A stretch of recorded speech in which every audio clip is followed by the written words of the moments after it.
2010년 호주 해군은 해군력 강화를 위해서 차세대 방공 구축함 3척을 발주했습니다. 호주 각지에 있는 조선소들이 구축함의 각 부분을 나눠서 제작에 들어갔지요. 시간이 지나 이제 최종 조립을 하게 되었습니다. 각 조선소에서 제작된 블록을 최종 조립을 위해서 한 조선소로 옮겼지요. 하지만 막상 조립하려고 하니 각 블록들의 규격에 맞지 않아 조립 자체가 불가능한 황당한 상황이 발생한 겁니다. 문제가 어디에 있었을까요? 기준이 달랐기 때문입니다. 어떤 조선소는 길이 단위로 인치법을 사용했고 어떤 조선소는 미터법을 사용한 겁니다. 이렇게 사용한 길이 기준이 서로 다르다 보니 당연히 블록들의 규격에 맞지 않아 조립이 불가능하게 되었던 거죠. 기준이 서로 맞지 않아 낭패를 본 겁니다. 사랑하는 성도 여러분, 나는 어떻습니까? 세상에서 살아가는 내 인생의 기준과 성경에서 말씀하고 있는 기준이 같습니까? 서로 잘 맞습니까? 내 인생의 기준과 말씀의 기준이 서로 다르면 아무리 하나님의 말씀을 읽고 듣는다고 해도 말씀이 들리지 않습니다. 말씀이 내 마음과 생각에서 튕겨져 나가고 맙니다. 말씀으로 내 인생이 세워지지 않게 되는 거죠. 내 인생의 기준과 말씀의 기준이 서로 다르게 되면 세속화된 그리스도인으로 살아가게 됩니다. 미국의 한 교회에서 불려졌던 찬양의 가사입니다. 주일에만 노래하리라. 오직 주일에만 찬양하면 은혜 받은 이 느낌은 월요일이면 다 없어지리라. 다소 풍자적인 내용의 가사죠. 이 가사는 썬데이 크리스찬을 꼬집는 내용입니다. 썬데이 크리스찬이란 주일에만 그리스도인으로 살아가는 사람들을 말합니다. 이 말은 세속화된 그리스도인을 일컫는 말로 쓰이기도 합니다. 세속화된 그리스도인에 대해서 조셉 마테라 목사라는 분이 이런 말을 했죠. 자신이 그리스도인이라고 자처하지만 이들 중 상당수가 세속적인 가치관을 갖고 있습니다.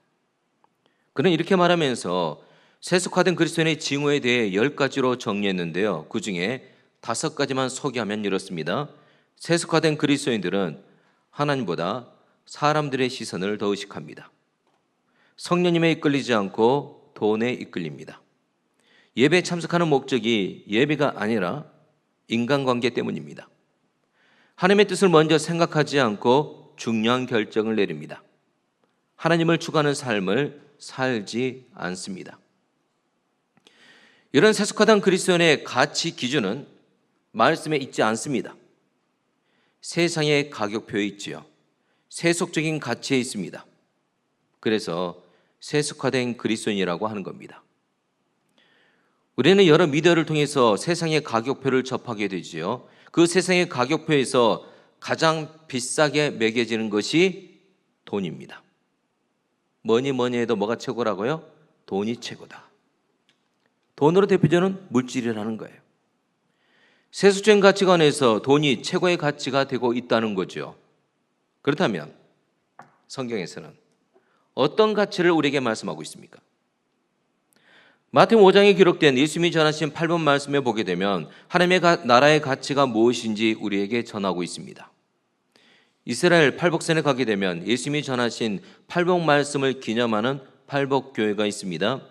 성지 순례를 갈 때마다 그곳에서 성도님들과 함께 팔복이라는 찬양을 불렀습니다. 팔복 찬양 마지막 부분의 가사입니다.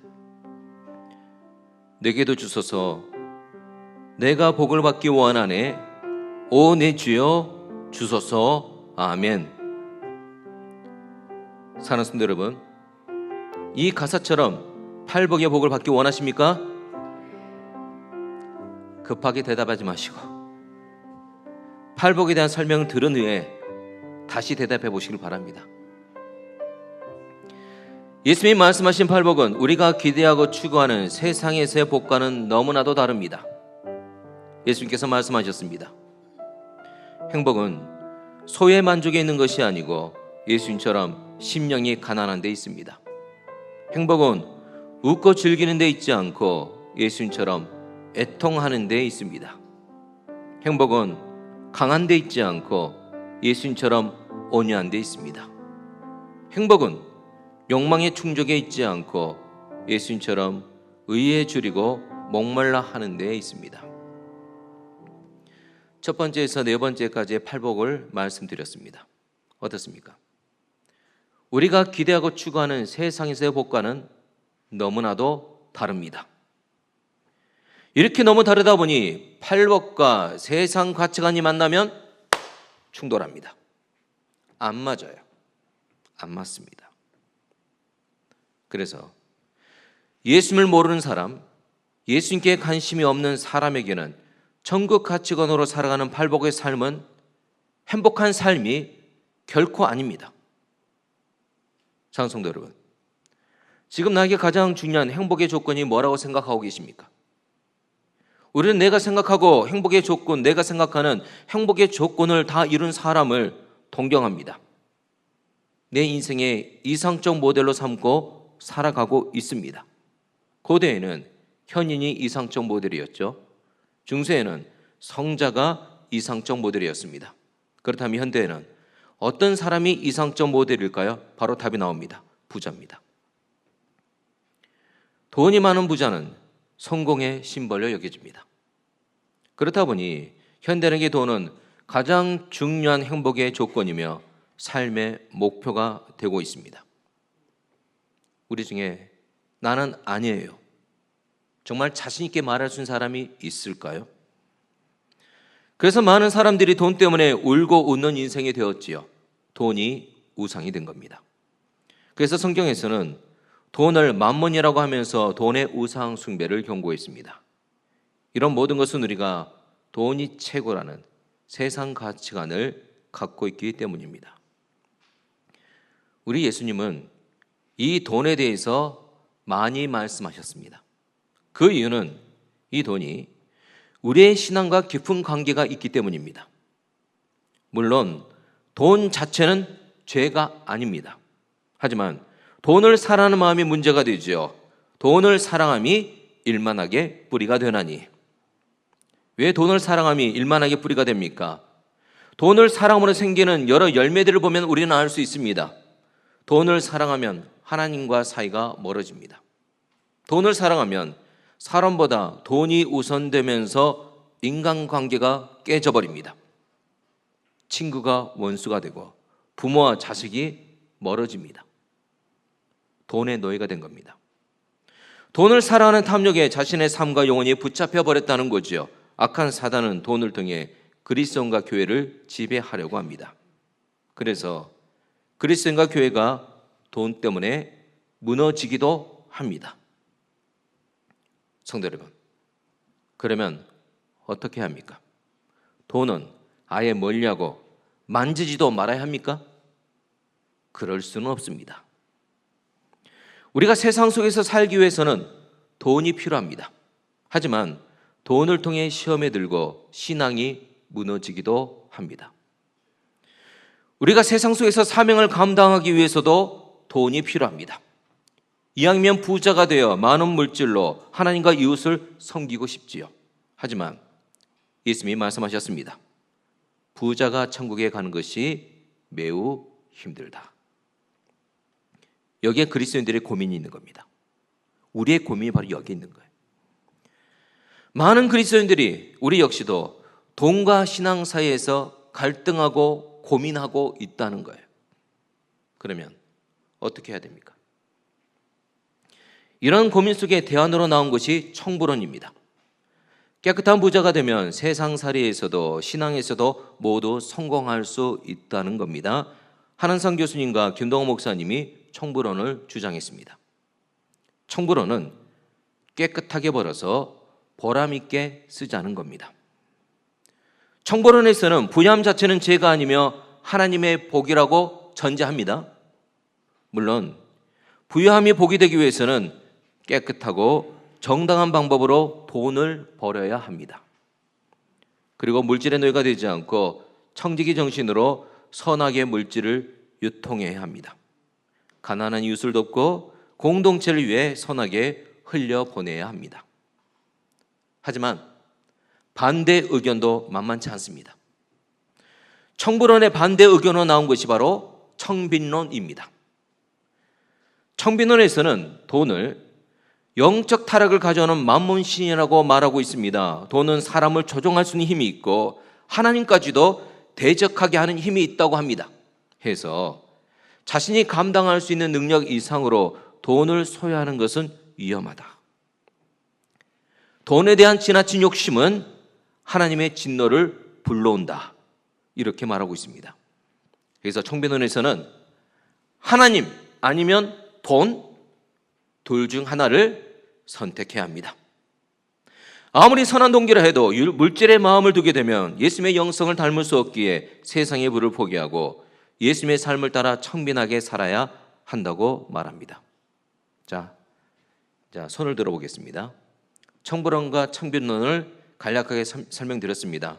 어느 쪽입니까? 나는 청불론입니다. 손 들어보십시오. 자, 나는 청빈론입니다. 자, 무슨 말인지 아직 이해 못하고 있습니다. 자본주의 사회에 사는 죄인인 우리가 깨끗한 부자가 될 수 있을까요? 부자가 되면 교만해지죠. 돈이 가장 큰 권력이 됩니다. 그래서 세상의 부를 포기하라는 청빈론에 손을 들어주고 싶으십니까? 하지만 자본주의 사회에 사는데 돈은 필요합니다. 돈이 없으면 무시당하고 서러운 인생이 됩니다. 그래서 깨끗한 부자로 살라고 하는 청불원에 손을 들어주고 싶으십니까? 아예 손 안 들으셨죠? 그러면 양손 다 드시면 됩니다. 난 둘 다. 우리의 이 고민에 답을 주고 있는 것이 오늘 우리가 봉독한 잠언 30장 7절에서 9절까지의 말씀입니다. 이 말씀은 잠언에 나오고 있는 유일한 기도인 아굴의 기도입니다.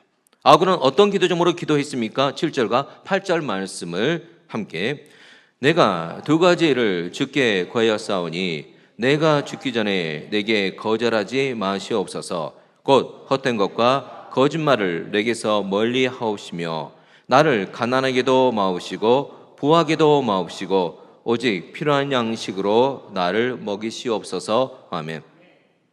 아굴은 이 기도 제목으로 오랜 세월 동안 하나님께 기도했습니다. 아굴의 기도 제목은 두 가지입니다. 첫째는 헛된 것과 거짓말을 멀리하는 삶을 요청하는 기도입니다. 두 번째는 너무 부하지도 않고 너무 가난하지도 않고 꼭 필요한 것만 받아 누리는 삶을 요청하는 기도입니다. 아굴의 두 번째 기도에서 우리가 고민하고 있는 문제에 대한 답을 우리는 찾을 수가 있습니다. 8절 말씀을 다시 보겠습니다. 아굴은 왜 나를 가난하게도 마옵시고 기도하고 있는 겁니까?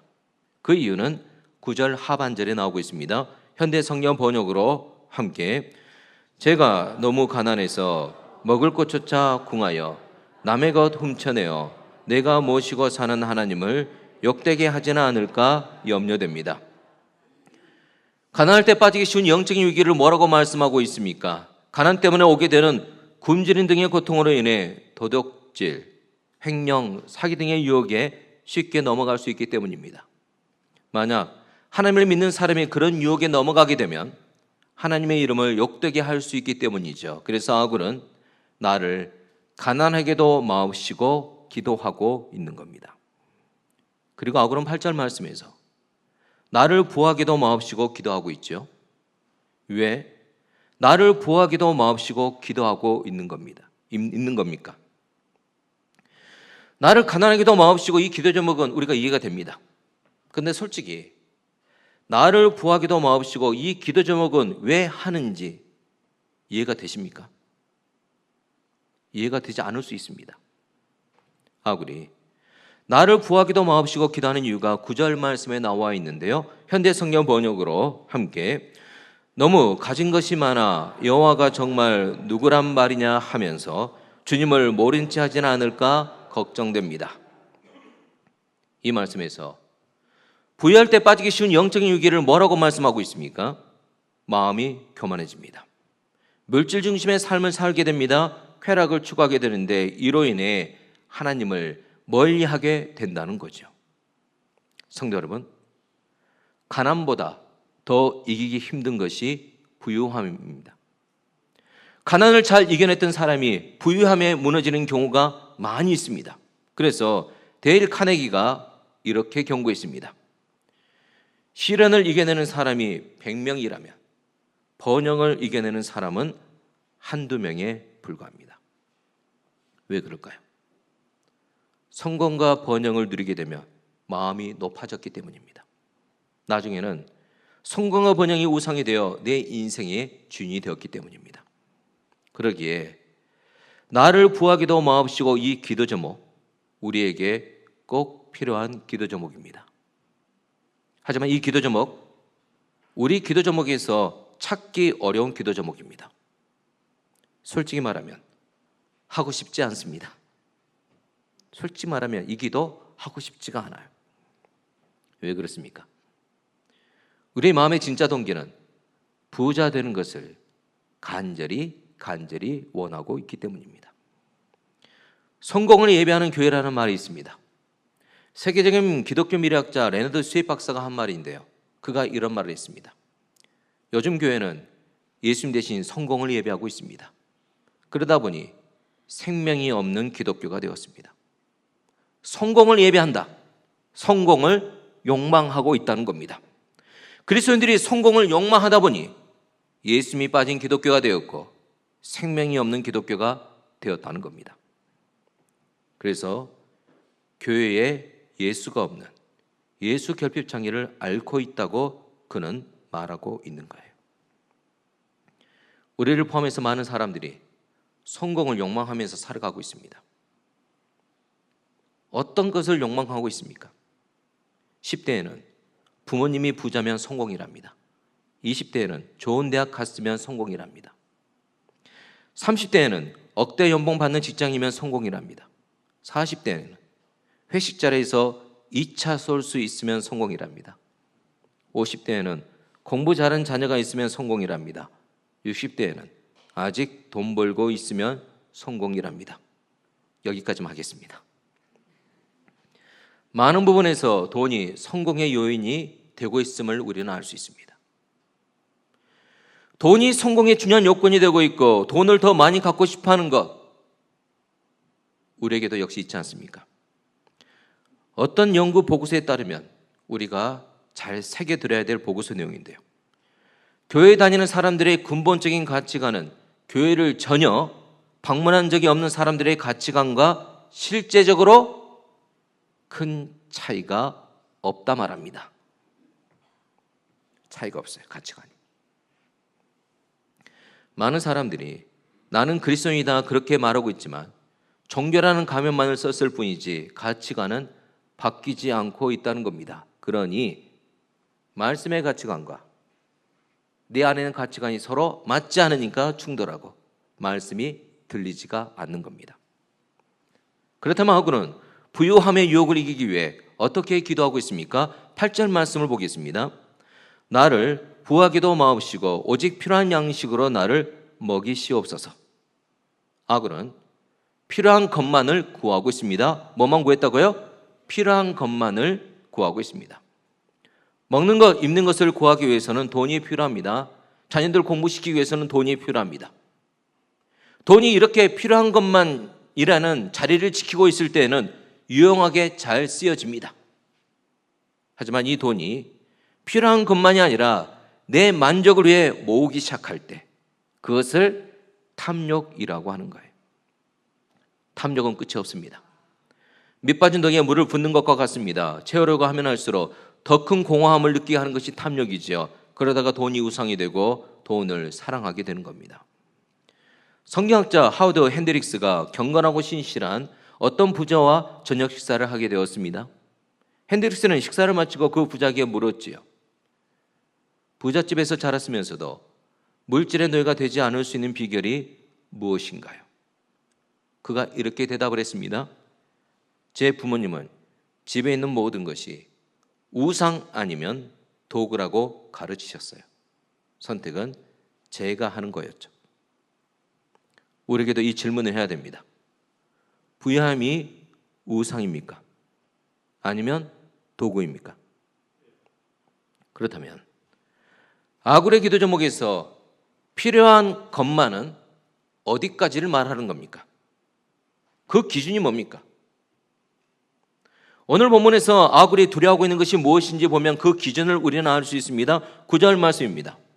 혹 내가 가난하여 도둑질하고 내 하나님의 이름을 욕되게 할까 두려워함이니이다. 아굴은 극심한 가난으로 인해 혹시나 부정직한 행동을 저질러서 하나님의 이름을 욕되게 할까 염려하여 가난을 두려워하고 있는 거예요. 굶어 죽을까 봐 그렇지가 않은 거예요. 하나님의 이름을 욕되게 할까 두려워하고 있는 겁니다. 아굴은 가난만 두려워한 것이 아니라 부여 역시 동일하게 두려워했습니다. 9절 말씀입니다. 혹 내가 배불러서 하나님을 모른다 여호와가 누구냐 할까 하오며. 왜 부여를 두려워했습니까? 세상 재물이 불어날수록 하나님을 의지하지 않고 하나님과 멀어지기 쉽기 때문이죠. 이런 아굴은 무엇보다 하나님과의 관계가 깨트려지는 것을 두려워했던 겁니다. 그래서 아굴은 이렇게 기도했습니다. 아굴의 기도를 함께 하나님과의 관계를 깨트리는 부는 나누게 하여 주옵소서. 하나님과의 관계를 깨트리는 가난은 채워 주옵소서.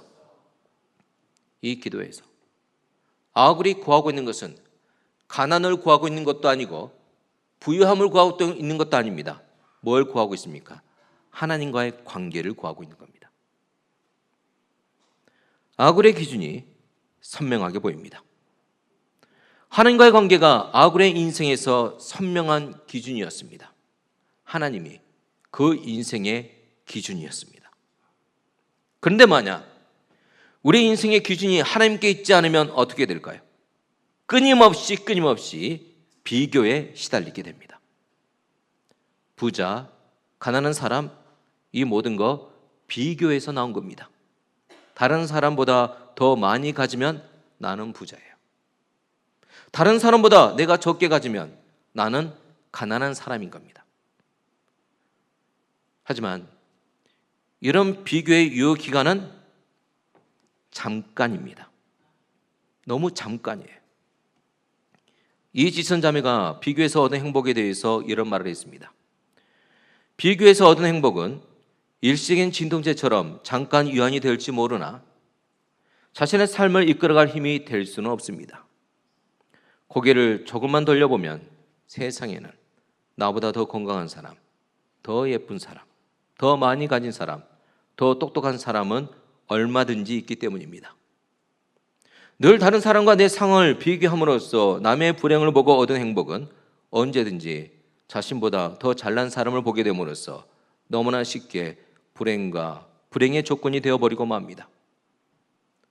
부유함뿐만 아니라 가난함도 똑같이 적용할 수 있는 고백입니다. 그래서 우리는 비교당하는 것을 그쳐야 합니다. 어떻게 해야 그렇게 될 수 있는 겁니까? 내 인생의 기준이 하나님께 있으면 되는 겁니다. 하나님이라는 내 인생의 기준이 선명하면 선명해질수록 우리는 비교에서 자유할 수가 있는 거예요. 받은 복과 은혜를 충분히 누리면서 감사하면서 살아갈 수가 있는 겁니다. 지금 보고 있는 그림은 하나님께 인생의 기준을 두고 있는 한 사람의 모습을 그린 겁니다. 이 그림의 원본은 미국의 사진작가 에릭 앤스트롬이 1918년에 찍은 사진 작품입니다. 이 사진에 나오는 인물은 찰스 윌던이란 실제 인물입니다. 에릭 앤스트롬은 미국 미네소타의 작은 탄광촌에서 사진관을 운영하고 있었지요. 어느 날 남남백발의 노인이 싸구려 신발 털개를 팔러 온 거예요. 찰스 윌던이란 이 노인은 너무나 지쳐 있었습니다. 그래서 사진관에서 잠깐 쉬기를 요청했습니다. 그리고 그 노인은 식사를 위해 딱딱하게 마른 빵과 식어버린 스프를 꺼냈습니다. 노인은 그 보잘것없는 빵과 스프를 넣고 간절하게 하나님께 감사 기도를 드렸습니다. 앤스트롬은 작은 것에도 하나님께 감사 기도하는 그 노인의 모습에 큰 감동을 느꼈습니다. 당시 앤스트롬의 고백입니다. 이 노인은 세상적인 것들을 많이 갖지는 못했지만 감사할 줄 아는 마음을 가졌기에 이 세상 어느 누구보다도 더 많은 것을 가졌습니다. 비록 노인은 가난했고 삶에 지쳐 있었지만 하나님께 진실한 감사 기도를 드리는 이 노인은 세상 어느 누구보다도 부유한 사람임을 그는 깨닫게 된 거죠. 그리고 엔스트롬은 그 자리에서 노인이 감사 기도하는 모습을 사진으로 찍었습니다. 후에 엔스트롬의 딸이 이 사진의 감동을 받아 다시 유화로 그린 게 바로 이 그림입니다. 이 작품이 감사 기도하는 노인의 모습을 그린 더 그레이스입니다. 우리말로는 은혜, 감사의 기도라고 합니다. 노인은 감사 기도를 드리면서 가난을 이겨내고 있는 겁니다. 성도 여러분, 이렇게 감사 기도 드리고 있는 노인의 모습에서 그의 인생의 기준이 선명하게 드러나고 있지요. 그의 인생의 기준은 하나님께 있었습니다. 인생의 기준이 하나님께 있으니 가난에도 감사했고 감사를 통해 가난을 이겨낼 수 있었던 겁니다. 사도 바울이 이런 삶을 살았습니다. 감옥에 갇혀 있어도 그는 기뻐했고 그는 감사했습니다. 하나님을 찬양했죠. 감옥 안에서 사도 바울은 이렇게 고백했습니다. 이제 나는 나의 형편이 어떠하든지 간에 정말로 만족하는 법을 배웠습니다. 나는 적은 것을 가지고도 많은 것을 가진 것처럼 행복하고 많은 것을 가지고도 적은 것을 가진 것처럼 행복합니다. 나는 배부르거나 굶주리거나 많이 가졌거나 빈손이거나 행복하게 살 수 있는 비결을 찾았습니다. 그 비결이 뭡니까? 사도 바울이 찾은 그 비결이 뭡니까? 이어지는 13절의 고백에 나옵니다. 내가 가진 것이 무엇이든지 내가 어디에 있든지 나를 지금의 나로 만들어주시는 분 안에서 나는 모든 것을 해낼 수 있습니다. 주님 안에 있기에 주님으로 만족했기에 이런 고백이 가능했던 겁니다. 바울의 고백을 통해 인생의 기준이 선명하게 드러나고 있죠. 그의 인생의 기준은 하나님께 있었습니다. 사랑하는 성도 여러분, 지금 인생의 기준이 어디에 있습니까? 인생의 기준이 하나님께 있으면 감사하면서 가난을 이겨낼 수 있습니다. 부유해도 그 부유함이 하나님의 것임을 알기에 교만하지 않게 됩니다. 지금 내 인생의 기준 어디에 있습니까? 내 인생의 기준이 하나님께 있음을 선명하게 드러내는 삶을 살아간다면 바로 그것이 그리스도인답게 살아가는 겁니다. 그것을 통해 삶의 자리에서 하나님의 나라를 경험할 수가 있는 겁니다. 오직 주님만을 구하면서 자리에서 일어나 함께 찬양하겠습니다.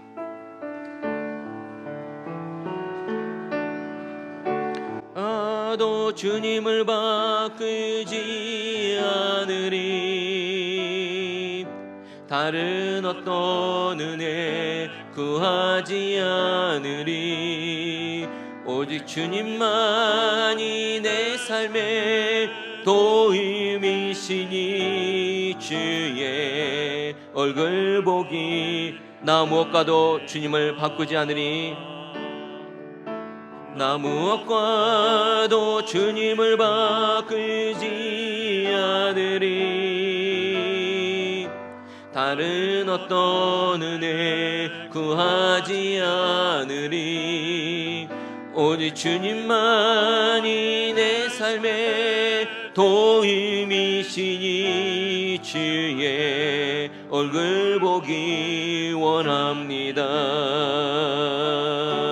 주님 사랑해요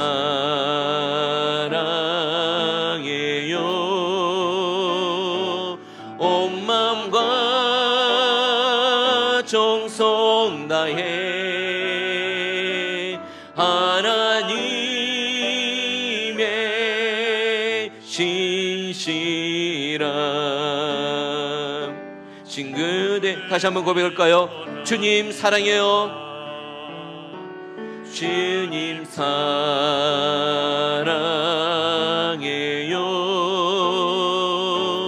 온 맘과 정성 다해 하나님의 신실한 친구 되기 원합니다. 아멘. 파송사를 드립니다.